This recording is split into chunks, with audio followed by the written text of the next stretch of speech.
Hoje eu vou fingir que eu sou um aluno ideal de grego. Eu estou fazendo isso porque sempre me frustrou muito, como aluno e um pouco também como professor de grego, que os programas de grego e os cronogramas, principalmente, das escolas, parecem pressupor alunos superdotados, pessoas que absorvem as informações imediatamente depois que elas são apresentadas. E, bom, essa não foi a minha experiência como aprendiz e provavelmente não é a experiência da maioria das pessoas. Então, até como um ato irônico, eu queria até imaginar como seria ser esse aluno ideal de grego que tantos professores ou, no mínimo, programas acadêmicos presumem. Eu acho que esse aluno ou essa aluna são pessoas que são super curiosas, sim, interessadas, têm uma concentração absolutamente inabalável, não cansam, não têm falha de memória e evitam chegar a conclusões erradas. Se elas têm duas, três possibilidades que elas podem perseguir, elas acabam indo na correta. Então, se alguma coisa é ambígua ou se uma informação é incompleta, elas não só têm um interesse e a capacidade de ir atrás, mas elas também têm a sorte de ir pela direção que vai dar o resultado que elas querem. Enfim, imagina então que eu sou esse tipo de aluno nesse momento, eu estou fingindo ser esse aluno, e esse exercício, ele é mais do que só uma crítica, na verdade ele é construtivo. O propósito é basicamente simular um curso de grego se um aluno fosse alguém plenamente capaz, plenamente intelectualmente dotado e plenamente concentrado e com todos os recursos à sua mão e todos os privilégios para se aprender grego. E assim, com esse tipo de talento, você pode aprender grego em uma semana. Negócio que ninguém é assim, ou raríssimas pessoas são assim. Mas o bom é que, gravando um vídeo como se eu fosse esse tipo de aluno, todo um curso é apresentado de forma mais indutiva, um pouco mais lúdica, se Deus quiser, para a gente aprender pelo menos o grego nível 1, o grego básico. Então vamos lá. Imagine que eu sou esse aluno, que pode ter certeza que eu não fui, ainda não sou, mas imaginando que eu sou esse aluno ideal, vamos entrar nesse mundo do grego como alguém que não sabe ainda grego, se interessou, provavelmente porque se interessa pela Bíblia, se interessa pela teologia e quer aprender mais e mais fundo nisso. Ok, então sou uma pessoa interessada em teologia. Alguém me disse que a Bíblia foi escrita em grego, hebraico e aramaico, principalmente em hebraico e o Novo Testamento em grego. Gosto do Novo Testamento, muita gente começa na fé pelo Novo Testamento, então achei aí, por sorte talvez, né, um site que parece ter um catálogo de todos os manuscritos que têm evidências em grego para cada livro do Novo Testamento. Olha só, um site sensacional, chama crosswire.org. Leva um tempinho para carregar, mas o que você vai ver é, na página aqui Home, o livro da Bíblia, o capítulo da Bíblia, seguindo aqui essa ordem. Então, para os livros que têm mais de um capítulo, Filemão, por exemplo, tem um só. Então aqui vocês veem que o livro de Filemão só vai ter o capítulo 1. Mesma coisa Judas, né? Ali embaixo. Ó, Judas tem um capítulo só. Primeira, segunda, terceira João, por aí vai.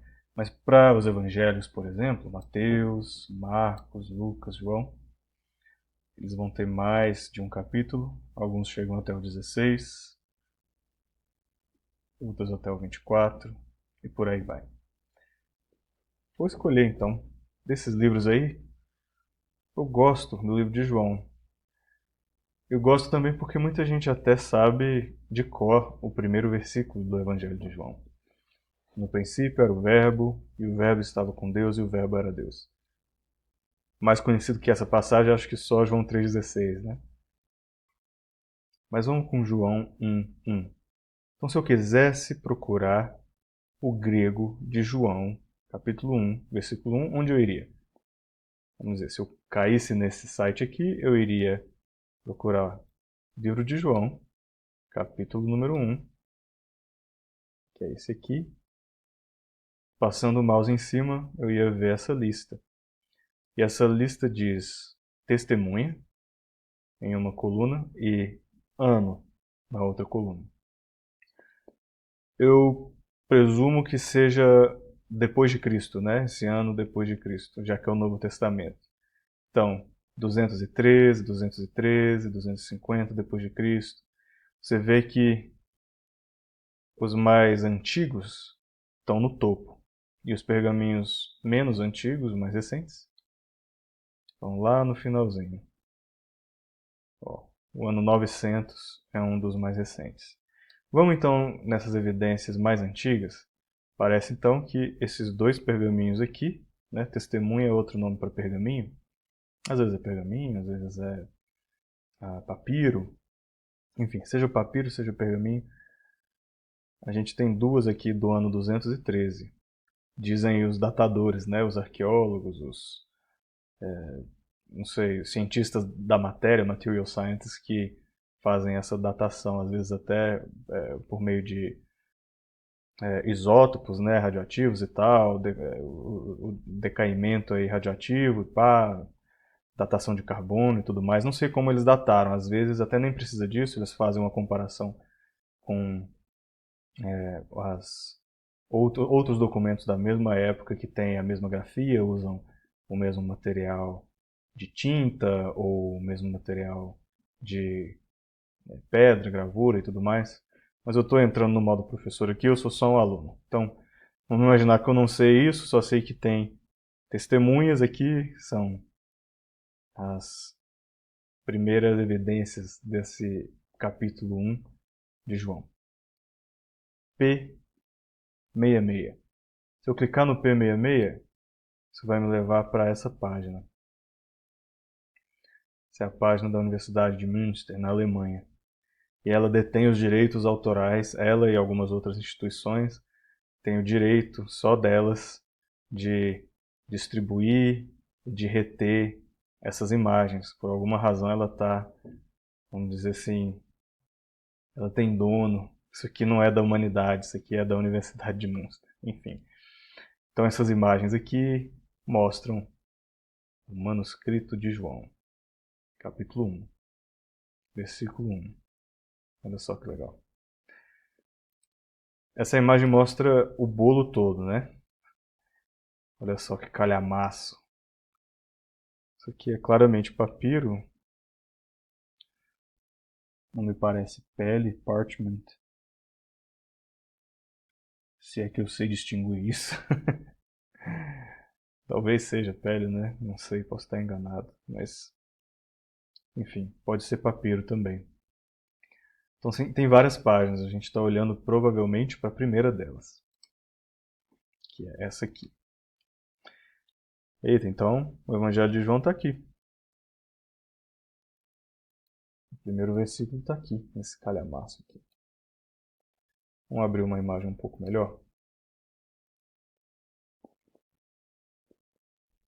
Excelente resolução, né?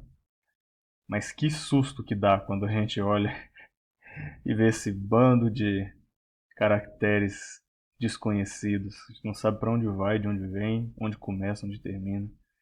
E essa é a confusão de um aluno de grego de primeira viagem. Olha, acha bonito, dá um zoom assim, vai explorando. Ó.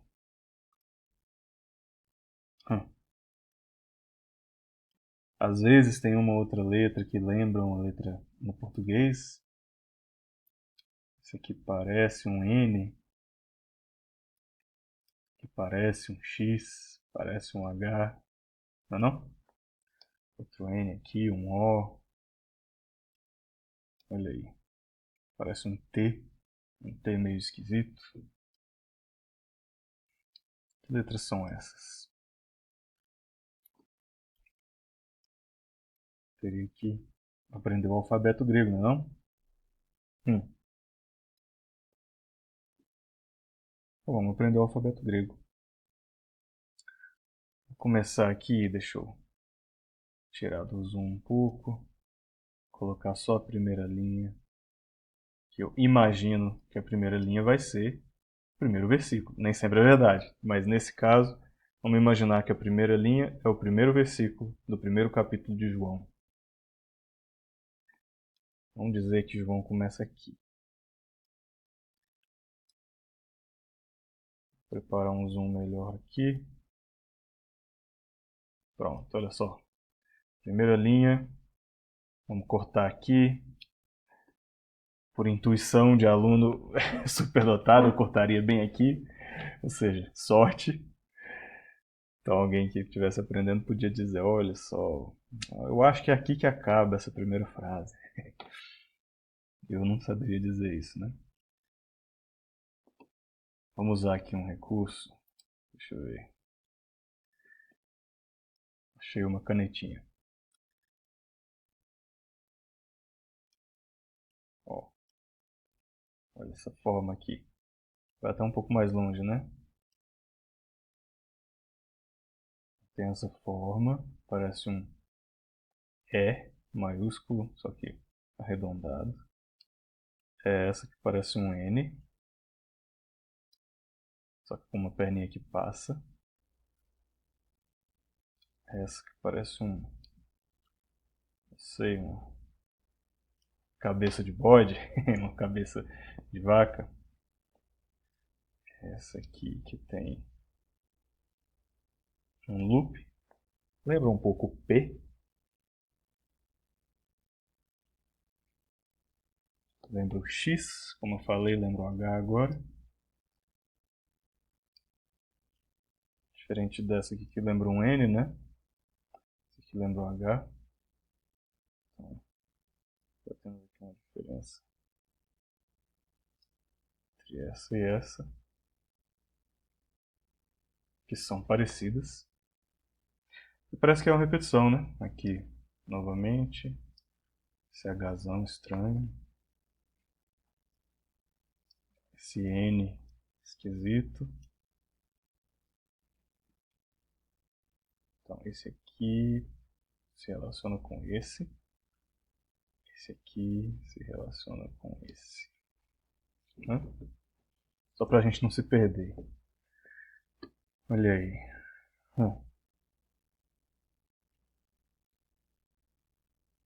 Parece um O comum. Isso aqui, não sei, não tem um análogo aí no português. Estranho. Parece um O de novo. Isso aqui parece sei lá, uma forca do jogo da forca. O de novo. Essa meia lua. Tem um pontinho aqui. Aqui tem um pontinho também. Olha só. Essas duas letras são as mesmas. Não, essas três, na verdade. Enquanto essas são todas diferentes. Esse aqui. Ok. Então vamos focar nessa aqui. Que letra será essa? Vamos descobrir. Agora sim a gente olha, pede, digamos assim, o alfabeto grego, né?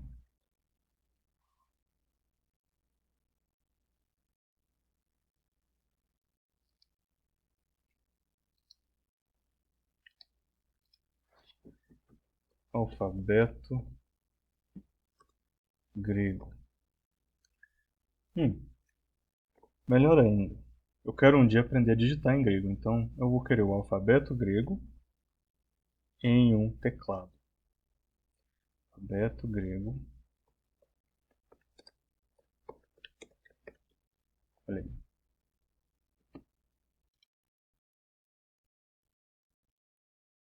Eu imagino que tenha mais de um teclado, né? Tem o grego moderno. Então, que tal o politônico? Vou fingir que eu, como aluno, já tinha ouvido falar que os gregos têm um tal de teclado politônico. Então, beleza. Politônico no inglês, polifônico no português. Grego politônico no Mac, eu não tenho Mac. Então vou usar Windows ou PC. Pronto.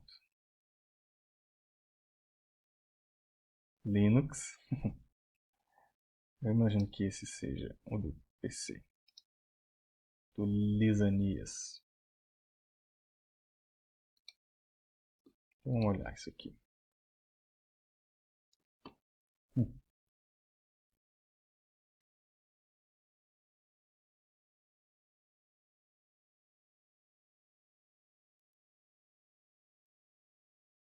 Aqui então, teclado polifônico, polytonic, do grego antigo. Tem a imagem aí. Dá também para simplesmente você clicar nas suas opções de teclado. Eita, mas tá demorando a subir?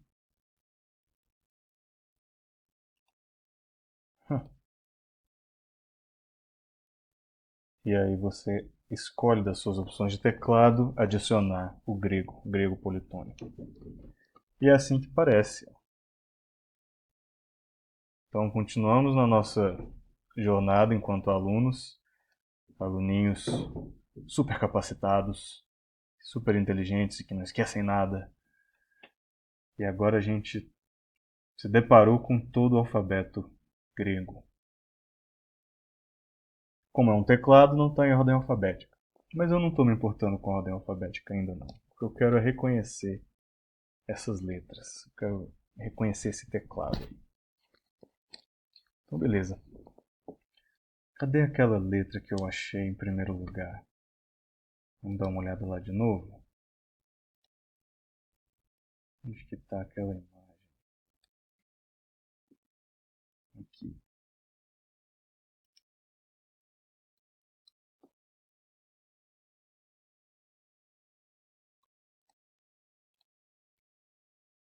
A imagem tem essa imagem. Vou colocar elas lado a lado. Ver se vai funcionar. Funcionou. Vamos tentar então identificar essas letras de novo. Olha lá. Tem esse Ezinho, só que curvado. Onde que tem esse Ezinho curvado? Não está aqui, não estou vendo. Mais próximo dele é esse E minúsculo aqui. Parece um pouco. Não é exatamente ele, mas parece, né? Então temos aqui um E. Não sei como se pronuncia ainda, como aluno, mas temos essa forma aqui. Então essa é a primeira letra. Parece um E. Ver se eu consigo colocar um E aqui, só para gravar. E. E depois, deixa eu ver. Depois a gente tem esse N esquisito. Vamos achar esse N esquisito aqui. Ó. Achei. Aqui parece um N também. Parece que eu já estou tendo que tomar decisões sobre se é uma letra maiúscula ou minúscula, né? Porque esse teclado aqui me parece uma lista de letras maiúsculas e minúsculas. Bom, o meu N esquisitão parece esse E não maiúsculo aqui. Que por sinal está na mesma tecla do teclado latino, que é o N. Então, vou colocar um N maiúsculo, né? N maiúsculozão. Ok. Alfa, né? Me parece. Ó.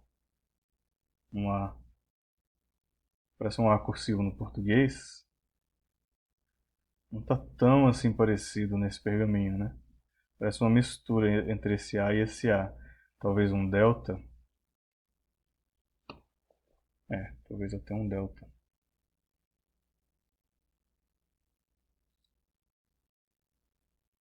Então talvez esse delta aqui.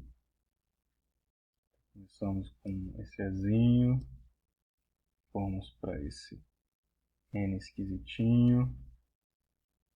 Temos essa Esse A é estranho. Ficou bem pior quando eu tentei desenhar. Vou melhorar isso aqui. Pronto.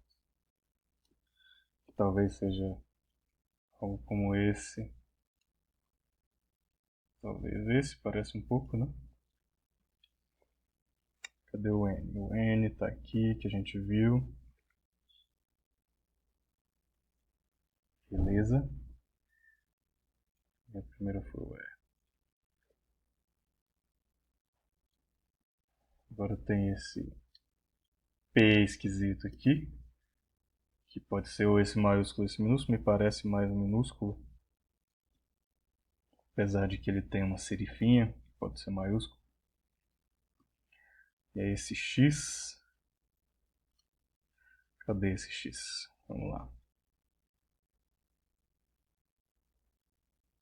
Aqui está. Aqui está o X. Bom, nenhum dos dois é achatadinho como esse. Então não sei dizer qual deles. Esse H. Qual que parece o H aqui? Aqui no teclado. H novamente. Já foi marcado. O Nzinho estranho de novo. E aí essa bolinha. A bolinha parece muito o nosso O. E olha só, até mesmo no teclado latino, eles colocaram essa bolinha lá. Tem alguma relação, né? E aí a gente tem esse símbolo, que não é o Y, é um Y invertido, né? Não parece com Y não. Deixa eu ver.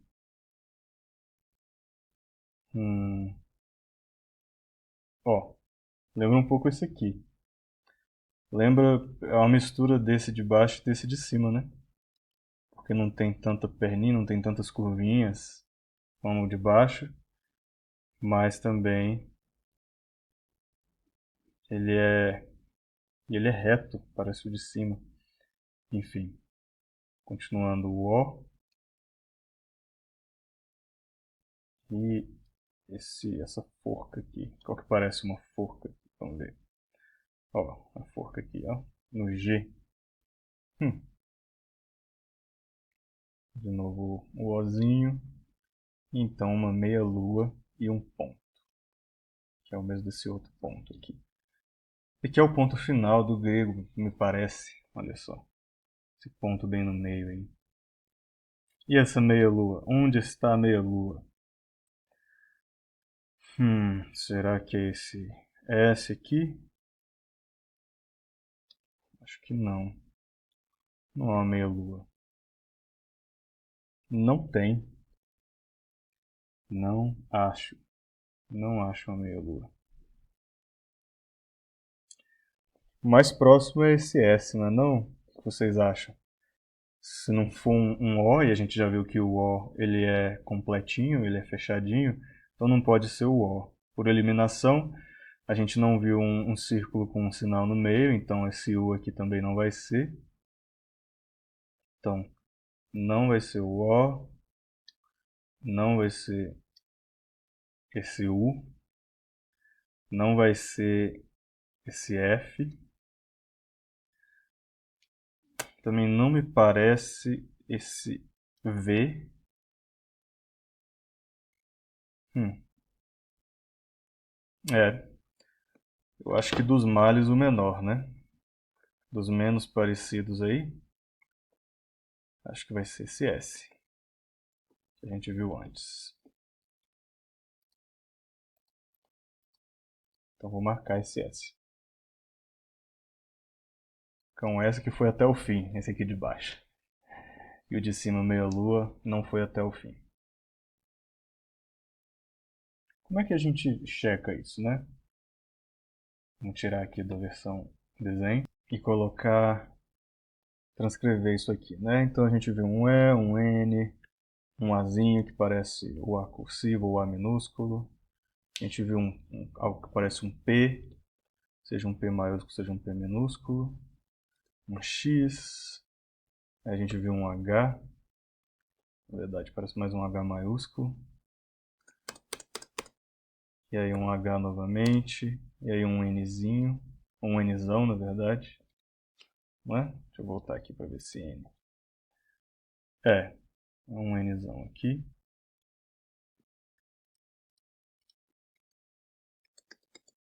E aí um O. E aí parece um L, que não é um L, é um L estranho, mas está lá no teclado como L, né? E aí outro O, aí uma forca que está no G. Tá vendo essa forca aqui no G? E aí um Ozão de novo. E o que está no S. Estranhamente no S. Parece mais um C, né? Vou colocar um C entre parênteses aqui, mas que no meu teclado está marcado como S. Então C que parece S. Pronto. Isso aqui, gente, que eu acabei de fazer, de maneira intuitiva, qualquer pessoa que não sabe grego poderia vagarosamente chegar nisso, falar, ah, parece um E, parece um N.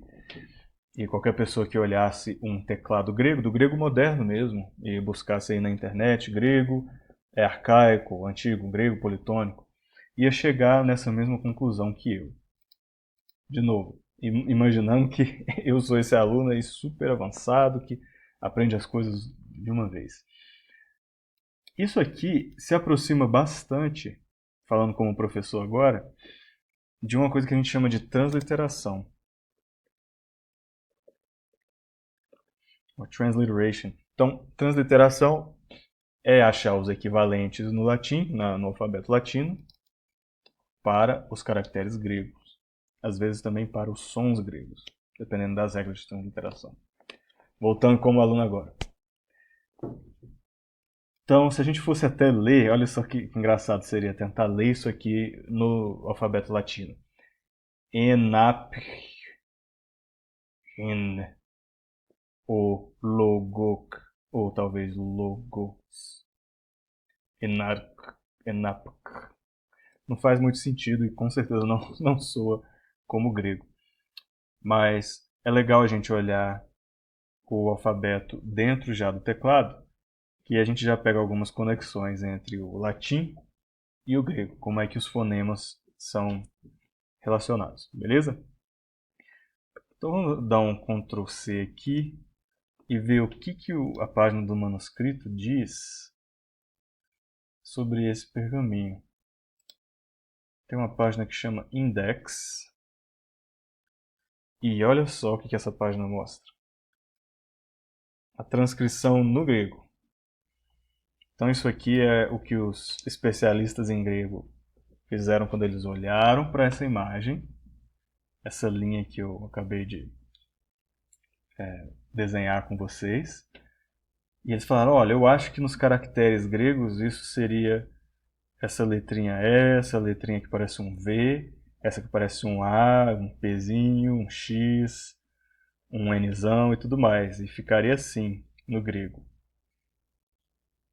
E olha só como parece o que a gente colocou, o que a gente fez intuitivamente. Ó. Ezinho, Nzinho, só que no caso parece um V, mas está no teclado como N, né? Então seria a primeira palavra Ezinho e N. Olha só. Segunda palavra, Azinho, que parece um P, mas não tem som de P. Um X e SH. Olha aí. E a terceira palavra seriam essas duas letrinhas. Quarta palavra é esse Ozinho só. Quinta palavra são essas 5 letrinhas. 2, 3, 4, 5. E no caso parece mais com um S mesmo, então esquece o C. O C é só a forma dela, mas ela está mais relacionada com S, latino. Pronto. Olha aí.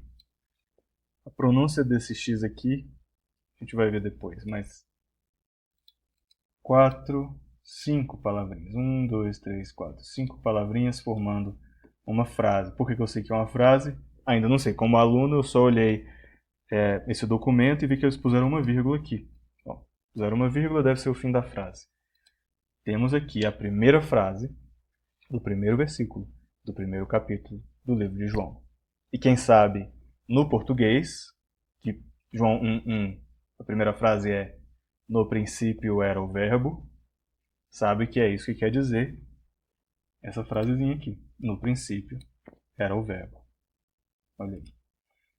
Quer dizer, algum elemento aqui vai puxar para essa ideia de no princípio, algum elemento aqui vai puxar para o elemento do verbo, algum elemento aí vai dar a noção dessa preposição no e o verbo era. Então, princípio, era, verbo. E as preposições. Alguma dessas letrinhas é. Agora, será que a ordem do grego é a mesma do português? Será que o número de palavras é exatamente o mesmo número de palavras na frase em grego?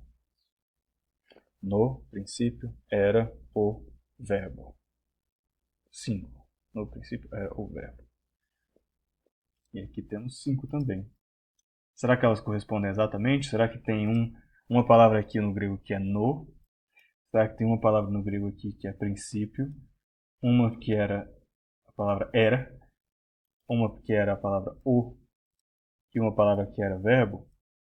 Cara, que sorte que a gente deu. Como professor aqui, nesse caso deu certinho, hein? Mas a gente não sabe disso ainda. Sou só um aluno iniciante. Perfeito. Então conseguimos identificar algumas letras. O interessante é que esse alfabeto desse pergaminho do século III, né? Acho que do ano 200 e alguma coisa, cadê? Esse pergaminho do ano 213 depois de Cristo, século III, está usando um alfabeto que é meio que uma mistura. Essa grafia, né? Essa grafia de mão, não de pedra, ela está misturando os caracteres em caixa alta e caixa baixa. Está misturando, me parece, né, como um aluno aqui, está misturando aí elementos das maiúsculas e das minúsculas. Por que será? Será que tem a ver com os materiais usados? Quanto mais antigo o material, vamos dizer, lá da Idade da Pedra, né? Se são materiais em pedra, vai ver a gente precisava de ângulos mais retos, porque era na pancada que se marcava. Enquanto se você tem um papiro, se você tem uma pele e tinta, você pode fazer uma coisa mais cursiva. Parece então que isso aqui está na transição entre um alfabeto mais pancada, mais duro, mais reto, e um alfabeto mais cursivo, mais curvado.